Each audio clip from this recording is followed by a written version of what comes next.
Simon & Schuster Audio presents The Mozart Conspiracy by Scott Mariani. Read by Stephen Crossley.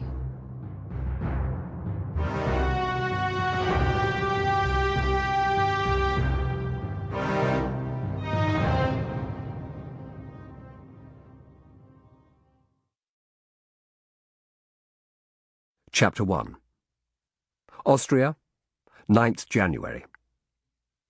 Breathless with shock and terror, Oliver Llewellyn stumbled away from the scene he had just witnessed.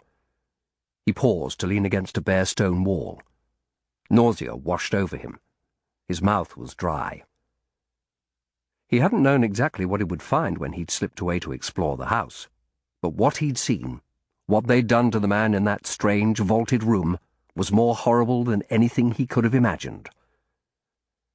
He ran on, up a winding flight of stone steps and through the connecting bridgeway, then back into the main part of the house with its classical architecture and decor. He could hear the chatter and laughter of the party guests. The string quartet in the ballroom had started up a Strauss waltz. The Sony Ericsson phone was still switched on and in video mode. He turned it off and slipped it into his tuxedo pocket, then glanced at the old wind-up watch on his wrist. It was almost 9:30.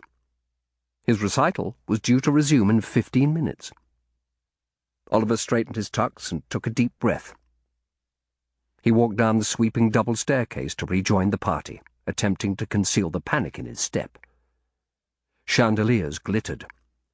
Waiters attended to the guests, carrying silver trays laden with champagne flutes. As he reached the bottom of the stairs, he snatched a glass from a tray and gulped it down. Across the room, near a tall marble fireplace, he could see the gleaming Bechstein grand piano he'd been playing just a few minutes earlier.